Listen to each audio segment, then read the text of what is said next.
President Biden has left Israel after a complicated mission to show support for the war effort while also urging restraint, especially in the wake of that explosion that killed 500 people at a Gaza hospital.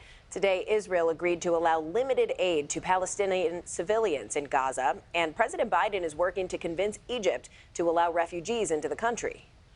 Joining us now is Javed Ali, an associate professor of practice at Ford School of Public Policy, who has years of experience with the FBI and Homeland Security. Thank you for being here with us. Absolutely. Thank you for having me. So, Javed, as Terrence just mentioned, this is an extremely complicated situation. We have the president trying to show that the U.S. stands with Israel while also not forgetting to stand up for Palestinian civilians. What is the line that the president is trying to toe, and how risky is this diplomatically? Yeah, this is an incredibly complex situation, you've already noted, and that there are really no good decisions for the United States right now, because you move in one direction and you're going to get criticized in another. But I would hope to think that the president's trip tried to achieve some objectives. I do think it provided a window to have more humanitarian aid come into to the Gaza Strip, and it sounds like that has happened. It may have slowed down the momentum for the Israeli ground campaign, which still hasn't happened yet. But if it does, perhaps may be shaped differently by the guidance and the remarks that the president gave privately to Prime Minister Netanyahu or senior folks from the Israeli military, because nobody wants to see the scenes that we've seen now over the past week with the suffering of Palestinians in the Gaza Strip and this explosion at the hospital. I mean, these are terrible, terrible images that have come to light. And if the ground campaign does happen soon with President Biden leaving, this is going to be very difficult for everyone involved. The Hamas has been waiting now for a couple of weeks. One would think that they've prepared for what is going to happen, and the Palestinian civilians, again, are going to be caught in the middle, those who haven't left or haven't left the Gaza Strip entirely. And so, unfortunately, I think we're going to continue to see really dark news coming out of the Gaza Strip in the coming days. Yeah, very sad to see, and it seems like that kind of energy is pretty much synonymous with this situation all around. It's just very delicate, even for the people on the ground. How can leaders even possibly move forward knowing that any sudden move could trigger such catastrophes?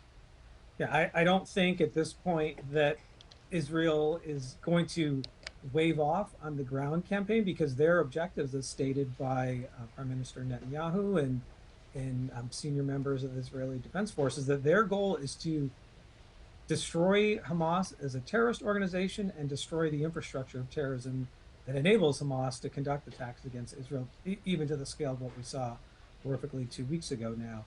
So those are two primary objectives that obviously haven't been met yet. And now we've got the third factor, which is probably going to complicate any progress on the first two, which the status of the hostages, the large number of Israeli hostages, and within that large number, a smaller number, I think President Biden said today, at least 13 Americans within that. So the status of the hostages, where they are, where could they potentially be in harm's way of targets that the Israeli military wants to hit, that they think are purely more on the Hamas terrorism side. These are all factors that are going to have to play out. And then in terms of Hamas preparations, I would have to think they're going to use the same playbook that insurgents in Iraq did in 2004 and 2005, when the U.S. Marines went into a town called Fallujah and had very tough battles with dug-in, entrenched insurgents and Al-Qaeda in Iraq. And that, to me, is what the fight is going to look like if it does happen going forward. So both Egypt and Jordan have been reticent or have outright refused to allow refugees into their nations, which, you know, considering some of the refugee border situations in our own country, it's not exactly shocking. What do you expect to play out there?